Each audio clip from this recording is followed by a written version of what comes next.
close they are to someone else? Is it based off of how they are on the scoreboard? It's based off how they're structured in the scoreboard, basically. Okay. Yeah. So that was third person. And the scoreboard, right, we have it right here.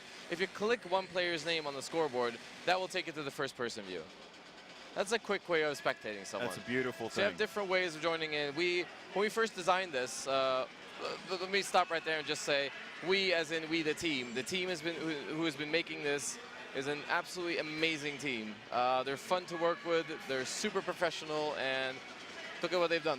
They've done an incredible job. And also to our game team over here, we blew it away yesterday at the press conference. I mean, absolutely amazing. So all the love to the team. And every bit of that was live. Yes. There was nothing that was, there was no video rendering. There was no, they weren't just standing up there, just hanging out. There were 64 players out there. Yep. The fact that they had Carl Magnus out there on a tablet in this early stages of Battlefield 4, that was phenomenal for me. Let's continue talking a little bit more about this. So again, like you had mentioned, the first-person view, you've got your mini-map. This is basically copy-pasted from what you see in the first-person view of an actual game. And then third-person view is, of course, third-person. The free cam view, this is my favorite, though. You have 5 different free cams. Right. And with these 5 different free cams, if you spectate with one free cam, like we're doing right now, floating around and then switch to another one, you will have another free cam view. If you switch to another one, you'll have another one. And you can alter the speed of the free cam. You can place it anywhere, and you can always go back to the same spot, and it's pinned down. So basically, you can create some cinematic shots out of that. So my first question then, with that being said, again, this is a great, thanks for the camera guy, giving us the perspective of where those positions are at. They're using the tabletop. If we go back to the free cam for a moment, while we kind of talk about this, my next question that I have to ask is, whenever you're in free cam mode and you're using one of the presets, so we're in preset 1, and you're moving about the map. So right now we're on preset 2. If we move forward and get inside of the skyscraper, and then go to preset 1, and then come back to preset 2, are we where we first began, or are we where you're always we where are you drop now? the camera. So basically, see yourself as a stick figure walking with the camera. If you switch to another one, you've dropped that camera at that spot where you picked up the other one. So there we go. That's how it is. And we also have the tabletop view. The tabletop view is basically, that's your orientation map for being a spectator. You have the picture-in-picture. You have, if I press, you see the green helicopter over there. See the green That's helicopter. pressed, and you can see all his squad mates. If I press another squad, I can see the other squad mates. Getting the chance to actually see those rockets come out and actually see the shots being fired. That's something else. You can see where all the infantry is at, where all the vehicles are at. This is your orientation map. So you can also see your place cams everywhere. And if you can zoom in with a scroll wheel, you can just check everything out. And I love the tabletop view. I love it. It's really good. So one of the things that whenever I watch any other games, one of the coolest things that we always talk about is having the ability to see the overview and click what player we want to see right then and there. I think what's great is is that that as well. If you click a player, you will go into the first-person view. If you click a vehicle that's being taken by a player, you get into first-person view. So that so that alpha member right there was just selected. And when we designed this, I mean, we took a look at spectator modes all over, all across the years, and we looked at esports spectators. And for major esport events, major esport games, it's cool to have a good spectator. But spectator from the original part of esports was only for seeing if anyone cheats, like way back in the days. Yep, you're right, exactly. And it's evolved through Twitch and through everything going cloud. It's evolved to like a big spectator sport. Keeping that in mind, and then going over to seeing that, okay, our movie guys, we have a lot of people who make movies in Battlefield. A ton. They can make some amazing movies only in Battlefield. Using this. Yeah, exactly, only in Battlefield. So we combine those two worlds, and as it says, this is pre-alpha. There are more really cool stuff coming to complement the spectator mode on launch. What are some of the things that that we can look forward to seeing whenever we're talking about? So basically a UI that keeps you more informed about your squad. Basically health bar, the cross with the health ticking down. You will see that. You will see the loadouts. You will see how many kills and deaths on the squad boards on the left and right. Okay, so it's difficult to explain. No. So if we're going to talk, I mean, so like I said, So I've listened to you, kind of give us some of the cool stuff. Some of the things that I think right off the bat would be really cool too is having the ability. So I think it's great that you can see the key bindings at the top of the screen. You've got your F1, Yeah. F2, so on and so forth, so you can switch between. It'd also be, and this is me talking directly at you, it'd also be really cool is if you can hide that. You will be able to hide that. So you will, see these are the great because things. movie makers don't want to have the whole Exactly. interface in, and leagues who run their own things and streams, people don't want to have that on. They might want to have their own stuff. So, yeah, that's going to be removable. So it's going to be removable. Or toggleable. Yeah, Yeah. I guess a toggle. Yeah, it's going to be a better way of saying it there. And also, I guess for those movie makers out there, would they also be able to toggle on and off? Yeah, everything. You cards can that have are down a, at the a bottom here? complete clean screen as well. Basically that's having amazing. nothing on. That is phenomenal. I mean, there's a great deal of movie makers. For those that this is your first time to actually even see Battlefield. You haven't actually had the chance to play any of the Battlefield games. The community out there, they produce some high quality videos out there. And if you give them the opportunity with something like that, being able to give them a clean slate, Yeah. and from any perspective that they like, that's phenomenal. Yeah, we've got some really good stuff coming up. So, you know, and all the love to the team who created this. They've done an amazing job. The game team as well as the spectator team. I'm so proud to get to work with them. Every day I go to work, I look forward to working with them. They're absolutely amazing. So some of the things, let's talk about, we see that we got the player information. It's when we're talking a little bit more competitive side, sometimes you want to be more informed about the other players that are within the team. So, Yeah. So are we going to get the chance to be able to see other player health bars Yes. from a first-person view? Yes. So it's difficult to explain because I can't have an overview of it. But the whole idea is that you will be able to spectate from up to 64 player servers. So Wow. no separation of game mode, no separation of server counts. Anywhere, anytime on the PC. And you will be able to see really cool stuff. You'll be able to see the health bars of everyone on the server if you're a spectator. So there's a lot of cool stuff coming out. That's incredible. I look forward to every single aspect. So I have to ask, for the community's sake, how much feedback do you really listen to? Oh, a lot. A lot. We listen to a lot of feedback. I mean, post BF3, we collected a bunch of feedback as well, because that's what you do when you put out a new game. You start collecting more feedback. And look at our game now. Yeah, I would say I could go around to any Battlefield forum and just tick the boxes after what we've done here at E3. So, and after what the team has been making, incredible people. I thought was really great too is whenever I was talking to Carl Magnus about it, I didn't even have to mention anything about suppression. He was the one that brought it up, and that to me is something else, because I know the community was asking about how is suppression going to work, because in BF3 it's kind of it's making a great deal of impact to the players that are in I mean, it. that's also a thing we took in mind. It's also a thing we took. I mean, anything that's reasonable. I mean, you can't have flying cats with wings all over the map. I mean, that's not reasonable. So stuff that is very reasonable gets in.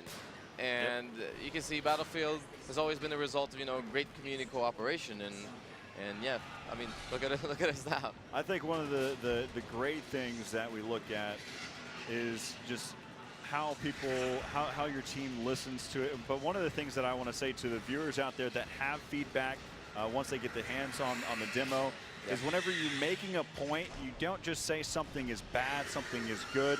You explain why. You articulate why something is bad or good. So that way, if you want to see changes happen, then it's going to, because you've made your point, and now they have a reason why. The developer has a reason why to make changes to the game. Yep, and I love Spectator. Oh, I think it's fun. I think it's awesome. You had me at hello. I mean, it's just the rest of the game, man. I love this game.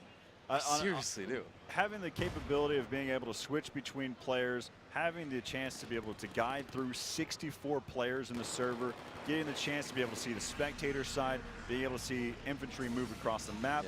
There's so much information that is not being lost. Yeah, and I mean, simplicity isn't always bad. This is a very simple interface. It's very simple to navigate. It's very simple to spectate different players. It's very easy. Sorry, it's very simple to switch around in free cams, and it's simple, but it's still very good. Again, so let's talk about it. So right now we're in third-person view. Yeah. I've seen some other attempts at making spectator clients within the Battlefield scene, and it's a great work. Do you have the ability to zoom out from the tank? Can you change your perspective by depth? That is something we're looking at. We are definitely. looking at it? I mean, that's definitely something we're looking at. We've done an amazing job right now, and we're going to keep iterating on it.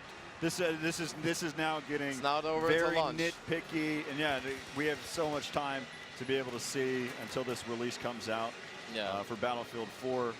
So the other question that I have to ask, though, so I already know that the PC side's covered. Is this going to be implemented for the PlayStation 4 side or not? We'll see. There you go. Those are the types of answers I would. And regarding community feedback, send us your feedback. Yes. I love to read feedback. Our community managers would like to see the feedback. If it's reasonable, mix it into the game. We can't bring everyone coffee and cake all the time. Exactly. But when we do it at a press conference, and it is glorious. So on launch, go out there, make some movies. There you go. I mean, Yes. again, it's about getting your voice heard. Exactly. So, I mean, just some of the other things. Is there anything else to be able to see that skyscraper fall from that free cam look? And it was such a beautiful angle. Good job to the camera guy back in the production side. Yeah, that was actually a really cool perspective. So basically what we're seeing right now is the U.S. squad going to be pushing up here right in the middle. Now, this is the part that I'm really interested in. Are the commanders dictating where they want their players to go, right? Because the commander, you don't have to listen to the commander, but it certainly does help. As we see right now, Alpha 16 is going to be in this Viper up top on the C territory, the C flag. And a little crash down here, but they're going to get out and probably go for the cap on C. So that's going to be really effective. But then you have to wonder, how long is C going to stay up for before any of these players decide to put some rockets to it? Bravo 32, he sit there and thought that he had a little bit of a trouble driving that vehicle and ended up just crashing in. He said, well, probably better off walking. And then, of course, you had another one that said, I'm better off proning. Yeah, right. You can see the tank over there. And just another thing to point out as well, you got to thank, the sponsors as well. We have some Razer equipment that is being used out here. AMD, I mean, they're just all over the place when it comes to this generation. Yep. They're in every single console. They're in all the That's best insane. PCs. And, of course, one of my favorite groups, Astro, with their headsets. Gotta love it. For those of you that are wondering, you see the different camera angles of watching these players play the game. They're wearing those Astro A40s. It's been great to, I get this chance to be able to see them at some of these major events that are out there. See a lot of the professional players, those who are getting paid to play video games. Ooh, look at this one. We're seeing some really good stuff. But as we top on right now, we see Bravo 32. Trying to be able to pick up the kill. I think one of the other players was able to pick up that one. Yeah, it was still a good rush, though. A good flank, finds one right in front of him, and he is able to connect with that one. I believe he takes him out on that play. So now he's going to go for this long-range action here, fighting for the C territory, obviously the middle area, a very highly contested spot. Of course, this is the building that can collapse down and change the complete dynamic of the map. But look at this guy, Bravo 32, man. Accuracy for days. This guy's he's a boss. Finding two guys in front of him, he's going to go for the shot. He ends up getting taken out. Man, that was a good one. That was a good one. Good little run that he was going on there, trying to make an attempt. As right now, you see we're on board here with Bravo 31. Spots a tank. Having a little trouble with that. Yeah, can't quite get the rocket to hit the tank. It's all right though. But in looking now, you can see the Bravo squad is going to be inside, letting the Alpha guys kind of just push around here and make them think, yeah, they're going to be safe. Yeah, definitely. We are going to get this D territory is what they're saying, the D flag. And they're trying to hold this down. You can see the bridge now on the other side. There's some really key components to think about, too. I mean, whenever you're trying to take over these points, I mean, you've got B who has the Tomahawk to help out for the commander, giving that offensive abilities to the commander. I mean, C gives you the gunship that you can look out for as well. But right now you can see right there, you can see that tank is struggling to be able to get by. Why is that? What is he having trouble with on that bridge?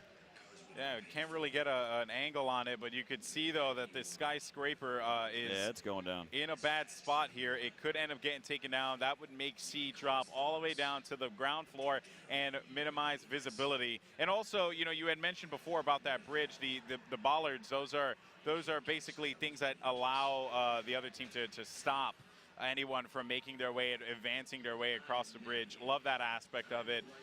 You know, so just some great balance. check out this one of the new amphibious vehicles where you see, I mean, look how the casing there, I mean, it's a lot more effective now, I believe. You can see the jet ski on the back, so whenever you exit out of this vehicle, you actually exit out utilizing the jet ski, so you're not just a sitting duck.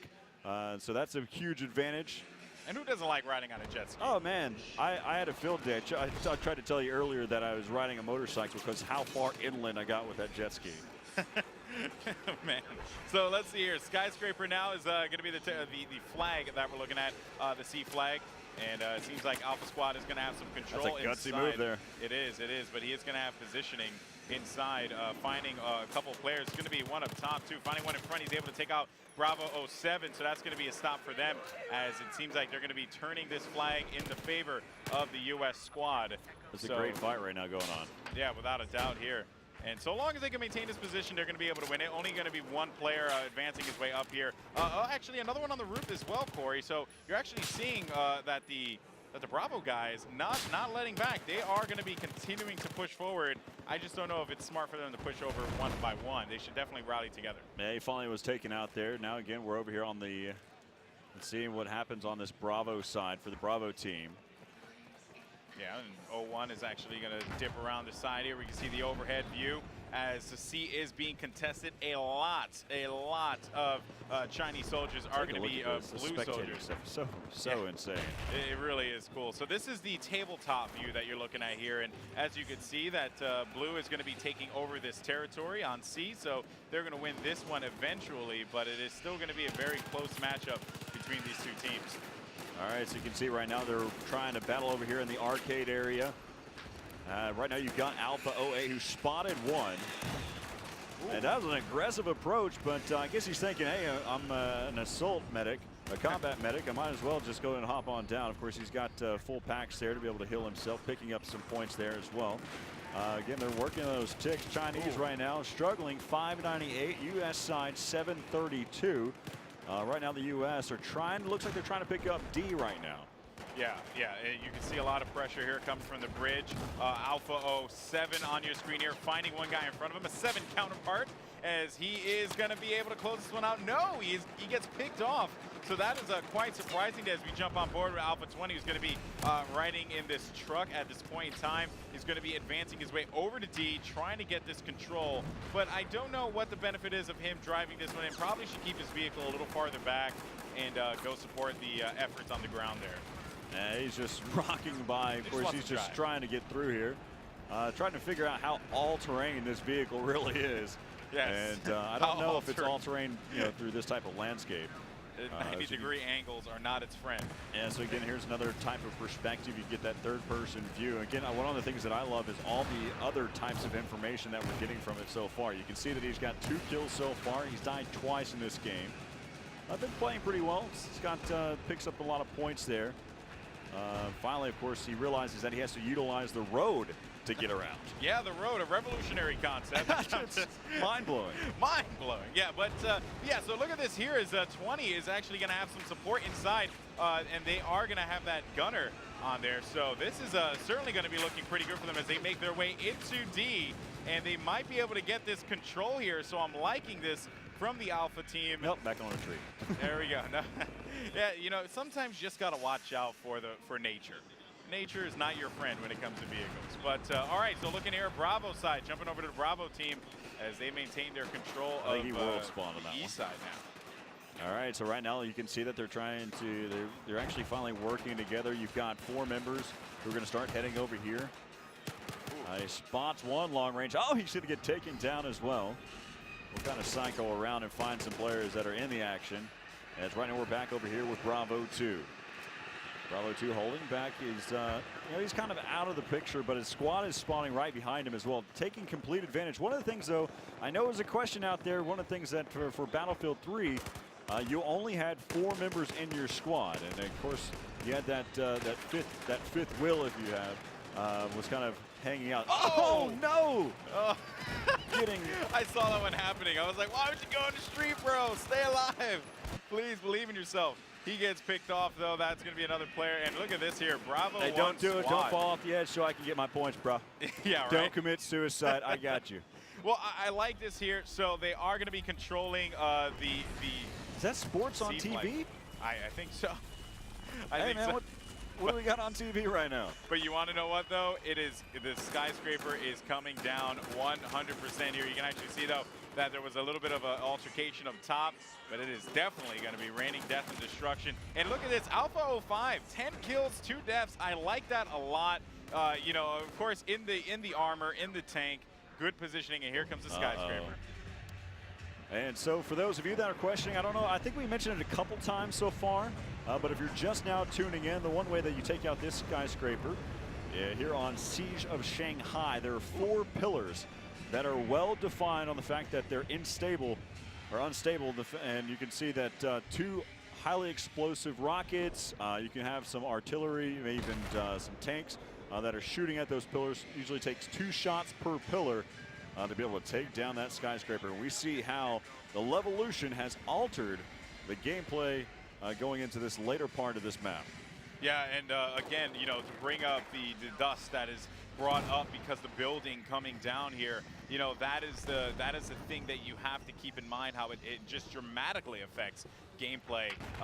Air units are not as effective because of the fact that this dust is surrounding here. And look at this, there's a lone guy. Well, that's a smart move, because right now, unless they don't have the flag, right now, this is where the new point exists. Whoa. It looks like he's been spotted. He's trying to be able to stay alive. Maybe that might have been his teammates shooting at him. But you got that attack helicopter right there.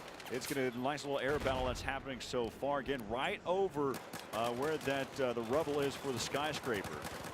Yeah, and you know, and that is the cool part too, just to see all these moving parts in action.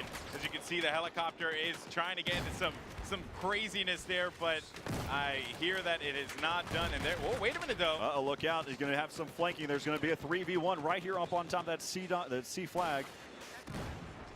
And as we see, you know, the thing that I really did like about that that push there was they came from the sea, right? It was not an airdrop or anything like that. It wasn't anything that would kind of mess them up. They maintained their position, came through the sea. No one expected them. Great teamwork. And now they have sea. Look at that, the sea to get sea. They had 3 members that worked together. I mean, you had 2th by sea, 1th by land. Oh my God! And was able to take out the 1 member. 2th by sea. Oh man! And another cool thing, you saw that one player actually dive into the water there. We had spoke about it before. There's no like official term for it, but you can swim faster, or as No, it's a sprint swim. Sprint swim. It's official. And leaderboard there. Look at that! How different perspective, the ways that you can switch between players. Yeah. Can we take another look here? I know that we're kind of watching some of the in-game stuff, but the spectator mode stuff is great. And having the ability to just hot switch. I mean, we saw the tabletop view. Yeah, actually, and how you can sit there and select players that are inside the action. Be able to pick a player there. Also, you can look at a player that's doing incredibly well, picking up numerous kills, and watching from their position by going through, holding down the tab, showing the scores, and selecting which player that you want to see at that point. That's just those are great ideas already being put into play in this pre-alpha version of Battlefield 4. Yeah, we just saw Alpha 4, Michael Phelps his way across the water. That's pretty quick. In a very, very quick manner. But yeah, and you could see here, and actually, if you see overhead, you just saw it in the bottom left of your screen there, there's a UAV that's actually circling around. That is done by the commander. Right, and also the squad unit has actually made, the commander's also made a designated point of where he needs to attack. So again, the commander showing different efforts to help out his squads to make a move. Again, one of the cool things from the commander's perspective, you actually can select each squad that you would like. So if you want your alpha squad to attack the B flag, you select on the alpha squad, and from there, you select exactly where you want to go, and you can order them to attack. Yeah, and the other thing is that this all can be done from a tablet as well. So that's another really cool element there. So as we go ahead and we're switching to different perspectives now, you see Alpha 20 though, he is going to be inside of this, inside of the MRAP, and just actually giving his teammates some much needed cover with this vehicle here, trying to actually take out some players, but Alpha 20 struggling just a little bit. Trying to get that gunner and the driver to work in unison as they're just kind of flipping back around, but a lot of action that's happening over there towards the east side. Now this is what we were talking about whenever the skyscraper comes into play, but right now you can see that you've got the gunship from here from afar, the AC-130 gunship. Again, that was because the fact that they picked up that C flag point. Yeah, and the other thing too to point out was the vision was very, very blurry because of the fact that the dust was kicked up from the building falling down. So that really does change things quite a lot. And you know, while the AC-130 more than you know, it definitely is. Oh, look out! Counterattack! F. No. Oh, I don't think that worked on him. Yeah, but again, that's so just another great perspective. I mean, I had the chance to be able to sit there and talk with Carl Magnus, and he brought up the fact that there's also counterattack. So whenever they're coming back around, you need to look out for yourself. If you're quick enough, if you're hot on the trigger, you can kind of counterattack and hopefully stay alive. That's really cool. I like that a lot. I actually had no idea that was in there. So that's pretty awesome. Way to go, Corey. I got you, brother. Yeah, you know, that's why we're the dynamic duo. Yeah, but we give a different perspective on both sides. You know, with your console background, really having an understanding of PlayStation 4 and where it's going, and Xbox One and where it's going, and some of the cool things that's going to happen here for Battlefield 4. Watching the 64-man servers. That's right. You know, it's another great thing. I mean, but a huge shout out, real quick.